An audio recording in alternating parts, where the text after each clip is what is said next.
Well, welcome back, everyone, for our second session in Autodesk Fusion. This time, I'm going to be reviewing the computer-aided manufacturing or CAM portion of your coaster project, which you will need to do in order for you to make tool paths that will be generated into G code so that the Laguna machine can cut out your coaster. So if you remember last session, we ended with the completed design. So you see my example here. And again, this session is being recorded so that you can go back as many times as you like to review. And I apologize for the last session. For some reason, none of these menu functions on the left were showing up. So hopefully, between my demonstration for the CAD portion and then Mr. Watchhorn is also going to demonstrate it in class. Hopefully between those two things, you can get the idea of how to do this. So I'm sorry about that. I don't know why the menu options weren't showing up for you. So hopefully you can see this. I'm going to go over to design on the left-hand upper corner, and I'm going to choose now manufacture mode.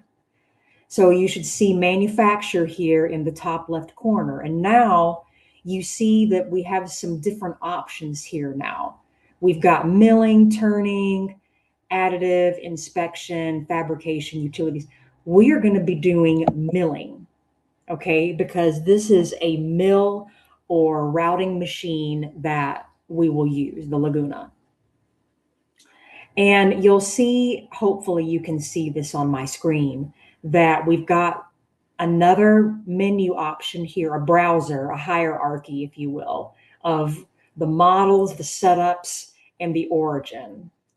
Okay, so our model was imported over from the design mode. And so we're going to be milling this part.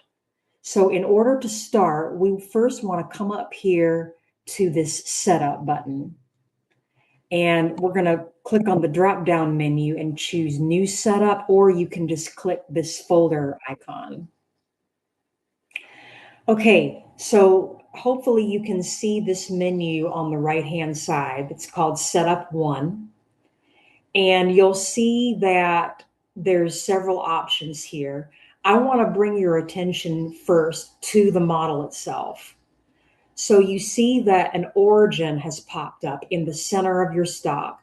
Leave this origin here. So this is a different origin than what you did in the design. And the design, remember, you started your design here at the 00 origin. But when you go to manufacture, it automatically puts your machining origin in the middle of your stock. For the Laguna, this is exactly what you want, because on the Laguna machine, I have defined the 00 origin to the middle of your stock. So this is good. Now I want to draw your attention to these three dots that are here all over the stock. Okay. And you'll notice that on this stock, the top dot is highlighted or selected. You don't want that. That defines your Z origin. So I defined on the Laguna machine, the Z origin is right here at the bottom of your stock. So if you leave this like that and you don't change it to this bottom dot, what will happen is that your coaster will be cut into the machine. It will cut all the way through this stock, and it will route out material inside the machine and break the bit, and may even components of the machine will break. So you don't want to do that. So you want to select this bottom, nope, that's the middle one, the very bottom dot. And you can verify that it's there by rotating your view. And you can see that, in fact, I have chosen the bottom of this stock as the Z origin, okay? So That's the most important thing on this setup. The other things we can fix, but if you do this wrong, I can't fix that. And the bit will probably break on the machine. So going through the setup menu now, you see that there's a machine here. You don't select the machine here. We're going to do that in a later step. So just leave that for now. The operation type is milling.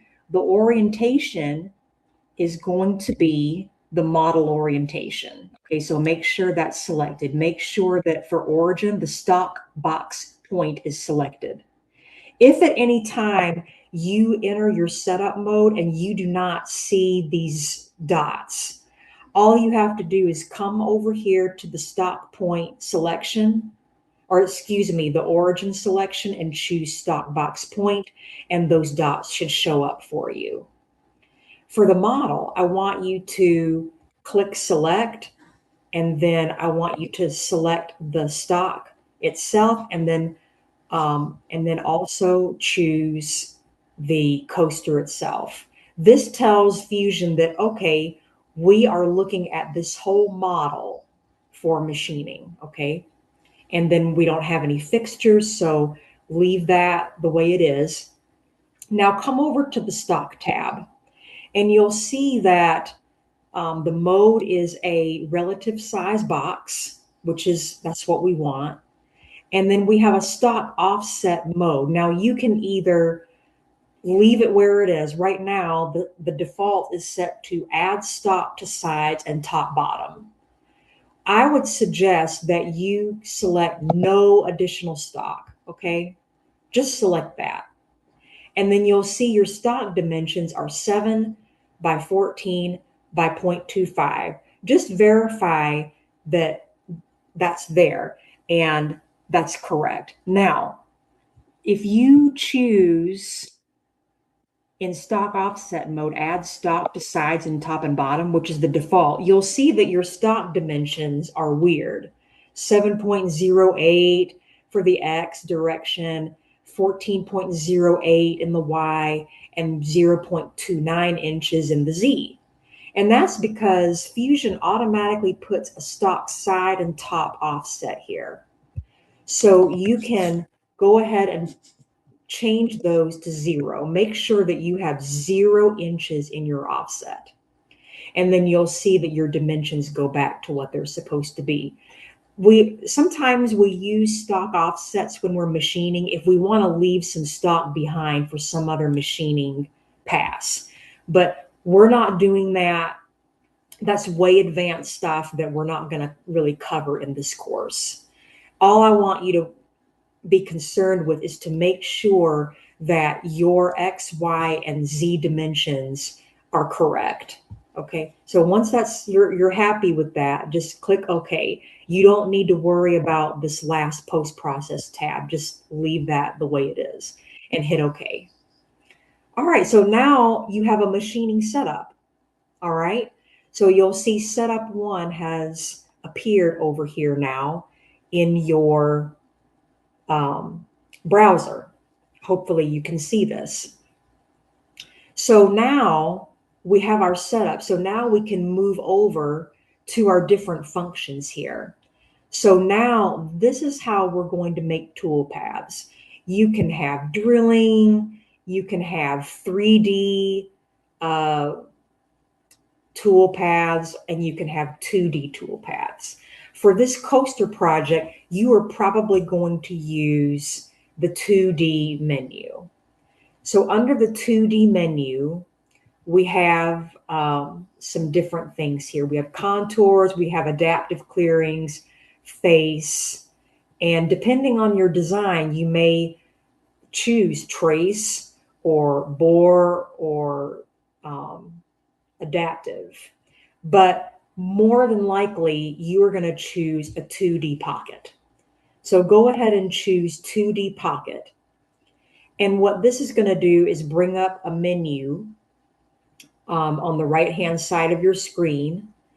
And it's going to bring you to your first tab, which is the tool tab. Here is where you are going to select the tool that you're going to use for this coaster project. Now, It is very specific. I believe the deliverables specify exactly which tool you are supposed to use. So if you click on tool, okay, it's going to take you to the select tool function. Now, I already have the Amana tools and all of the libraries uploaded because I've done this many times before. However, you will need to go to Blackboard and download this Amana tool menu. So let's go ahead and take a look at that. So I'm going to go into Blackboard, and it's not here yet because I haven't loaded anything into this course yet. But what you're going to do is you're going to go under course projects in Blackboard, and you're going to find the file that you're going to find two files. One of them is going to be called Amana Tool Fusion Master, February 17th, 2023. And the other one's going to be called Amana Tool Fusion Master, October 24th, 2022.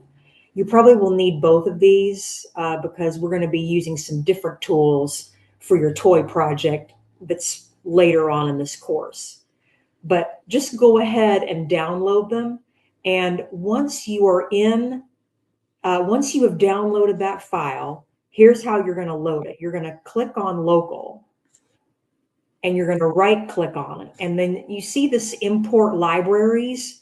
You're going to click on import libraries, and then you're going to go to your downloads or wherever you saved that tooling file. And then you're going to find it, click open, and then all of these tools are going to pop up for you in the selection screen.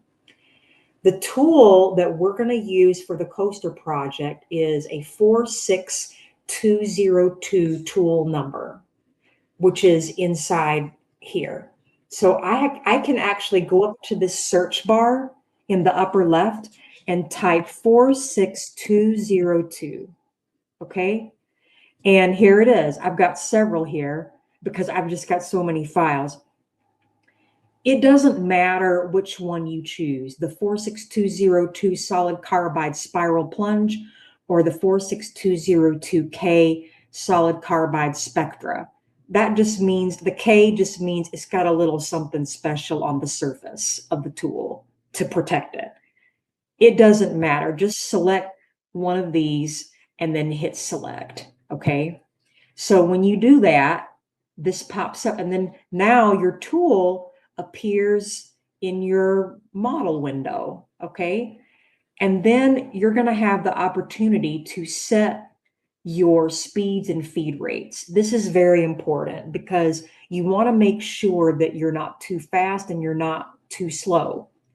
If you go too slow, the machine can burn the wood. I've seen that happen. It actually sears the edges and causes a little fire in the lab. It's kind of cool. Not really. If you go too fast, then you can move through too much material too quickly, which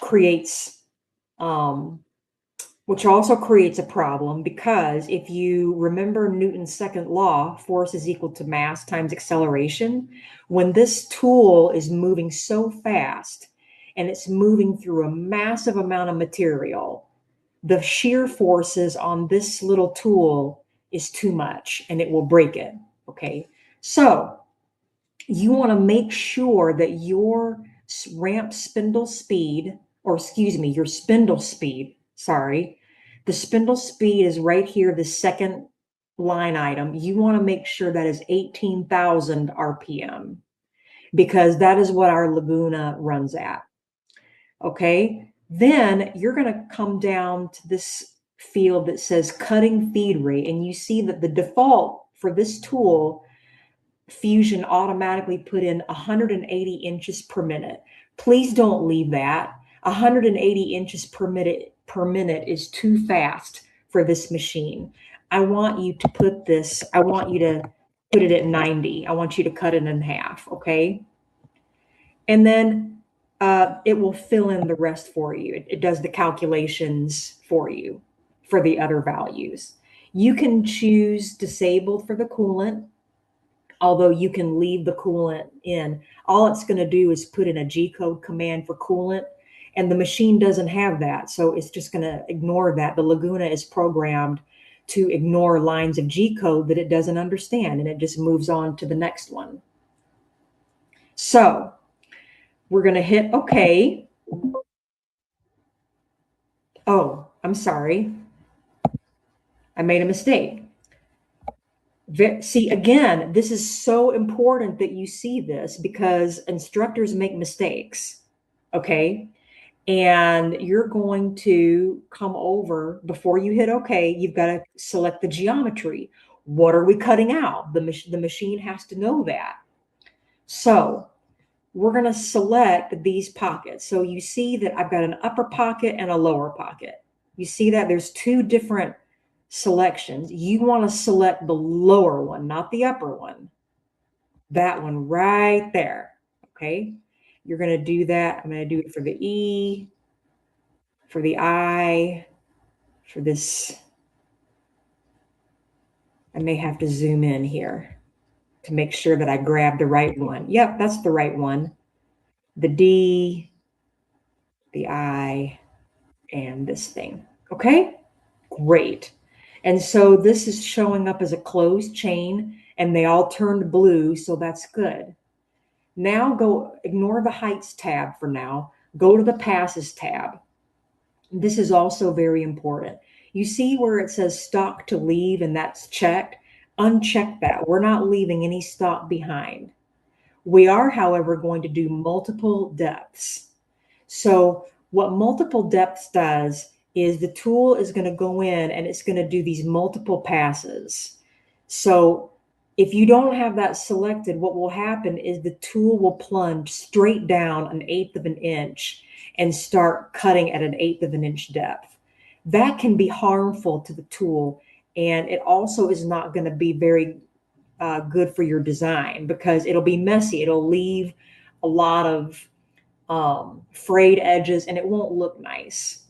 It's going to look much better and be much nicer on the tool and not make it less likely to break if you choose multiple depths with a maximum roughing step down of 0.125. A general rule that machinists have and engineers in general is a good heuristic to choose the depth of your cut for each pass as the same diameter as the tool. So for example, we're using 1/8 of an inch bit to cut out these shapes. So my plunge depth for each pass should be what? 1/8 of an inch, exactly right. If I was using a 1/2 inch bit, my passing depth would be 0.5 per pass, okay?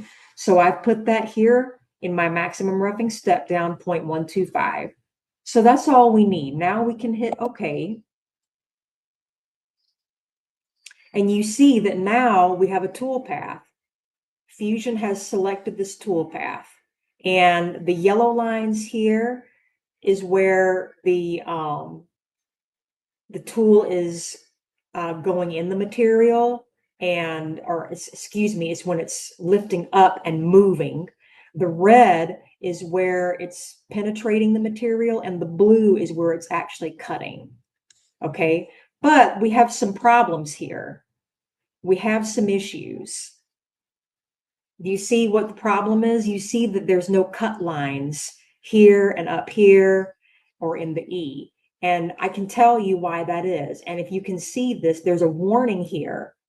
And the warning on the left-hand side says that one or more pockets were not machined because they are too small to be reached. So, now what do we do? This is really good because I guarantee that you're going to run into this problem when you are making your coaster. And the problem is that these spaces are too small for this tool to reach. It can't do it.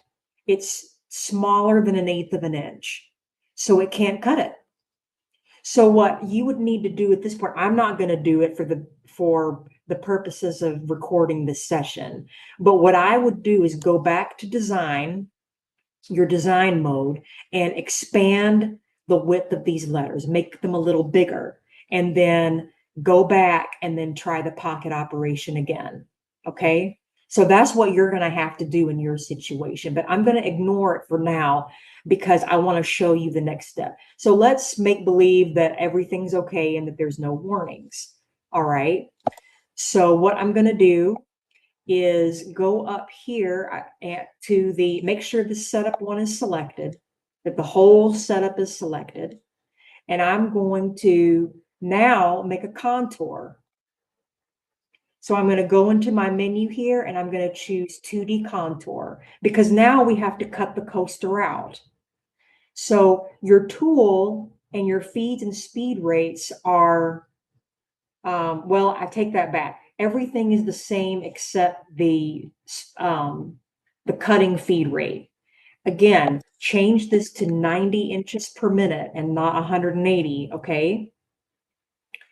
And everything else should be the same, the tool and the spindle speed.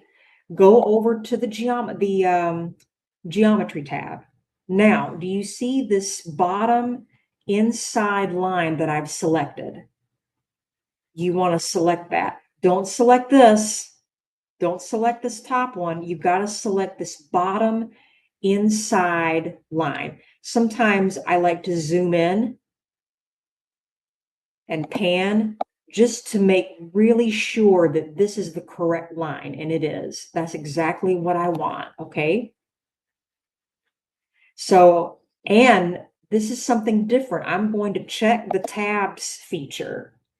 Now, what are tabs? Tabs are going to be these little rectangular pieces of wood that attach themselves to this wall here between the cutting surface and the wall. Why do we do that? Because if you remember, like I said a few minutes ago, that if you were to cut all the way through your design, for example, it would leave these little pieces that would fly around.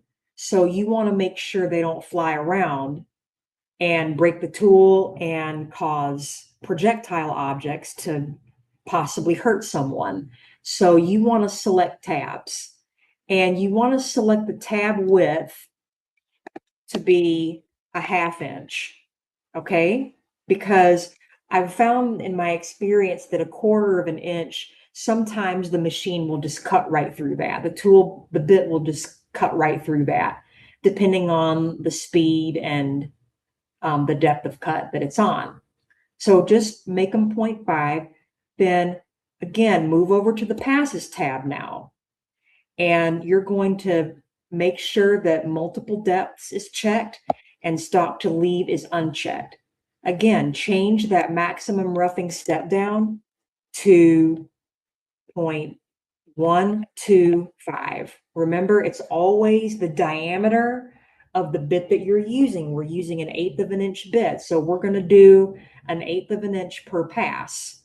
So it should do 3 passes before it completely cuts your coaster out, okay? So, I'm sorry, 2 passes.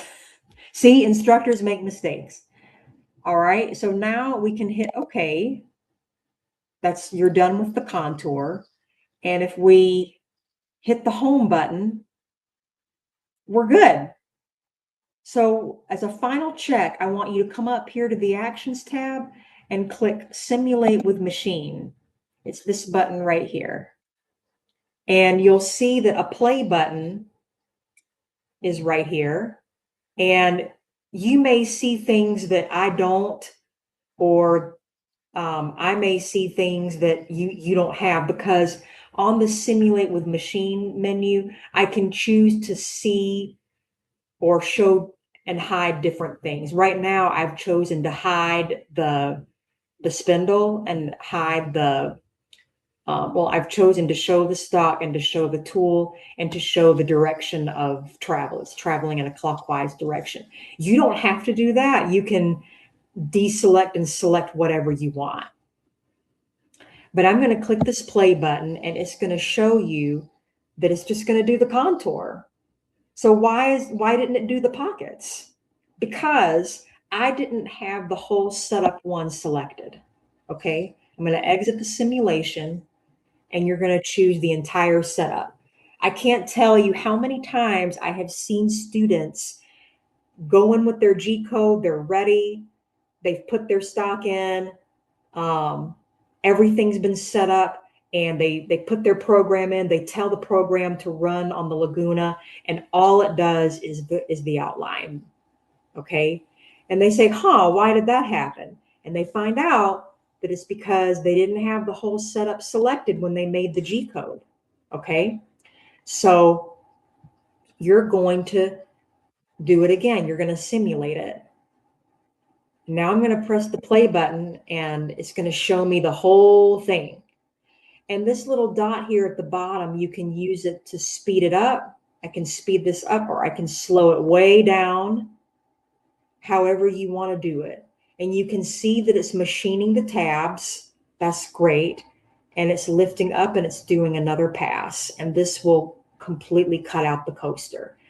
And as you see, of course, it didn't pocket out these areas because it gave me a warning that it wasn't going to do that, right? So that's why you don't see that.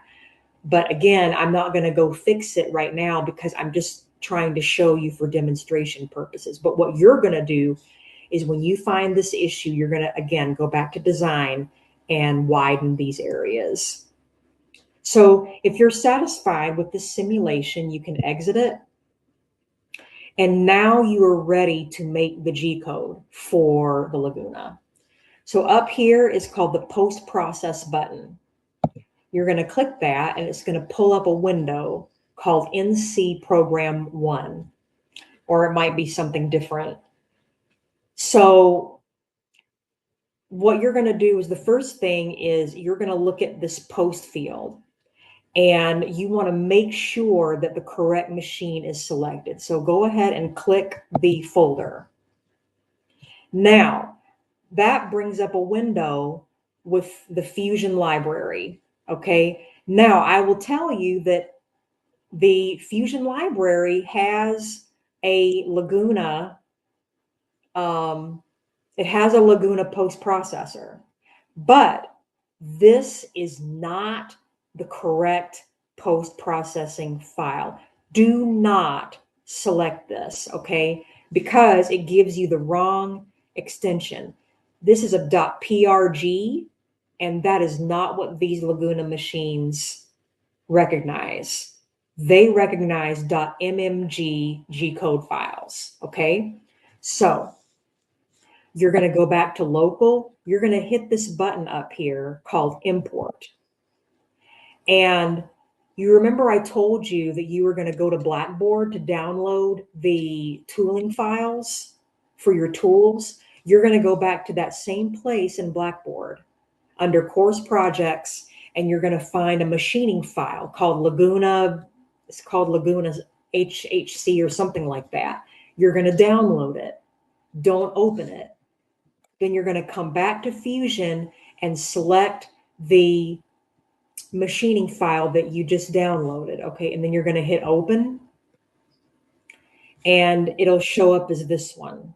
Okay. It should say something like Next Gen Cam Incorporated, Laguna IQ HHC. That's what it's called. Okay. And that is the correct extension. You see that? It's a .mmg. You've got to check that before you post it. Hit select. Now we have the right machine. Come down to name number. Do not name this coaster, please, because everybody names their coasters coaster. And when you go to the machine, you're not going to be able to find it because everybody's is going to be named coaster. So don't do that. And you could say, well, I'll do coaster and my name. You can't do that either because the Laguna only recognizes 1, 2, 3, 4, 5, 6, 7. It only recognizes the first 7 characters, and then it puts what you'll see when you get to the machine is it does a tilde 1 to because it truncates the rest of the name. So again, if you think, oh, well, I'll just name it coaster in my name, you can't do that because you still won't be able to find it. So you want to start your name of your coaster with something unique. Like if I name this Heidi, well, how many people are going to name their coaster Heidi on the USB drive? No, no, probably no one. So I know that this is my file, okay? Then you come down here to the output folder. You need to make sure you know where this is. Are you going to put it in your documents file? You can go ahead and put it on a USB. I will provide the USBs for you that I know that the machine will read. And then you will select the folder. Okay. And the units, now this is interesting. This Laguna only reads G code in millimeters. Other CNC machines, you can tell it one way or the other. It doesn't matter. But with the Laguna, it does matter. You have to say millimeters here because it won't read the G code. All right. And that's all you need to do. And then you're going to hit post. And you should get a message that it's successfully posted. And if you have something like Visual Studio or some other kind of programming language reader, then your G code will open up for you. I don't need to look at this G code. The important thing is that it made a G code file. So what you're going to do then is go to your Windows Explorer and you're going to search for your file and you're going to copy it. Okay. And then you're going to put it and paste it. So you're going to you can either, um, you can right click and click copy, or you can click Control C on your keyboard and that copies it. And then you're going to go to your USB. I don't have a USB inserted right now, but you'll click on the USB drive and then do a Control V, or you can right click and choose paste. Okay. And then what you want to do is eject the drive. So then you're going to click on the USB folder itself, and then there should be an eject button up here, and you want to eject it. That's very important because if you don't, the drive can become corrupt and the Laguna won't be able to read the file. And then I'll have to reformat the USB drive. But that's it. Once you do that and you put this on the USB stick, you are ready to machine. So I hope this was helpful. And this concludes the CAM portion of the demonstration. Thanks for watching, and we will see you in class.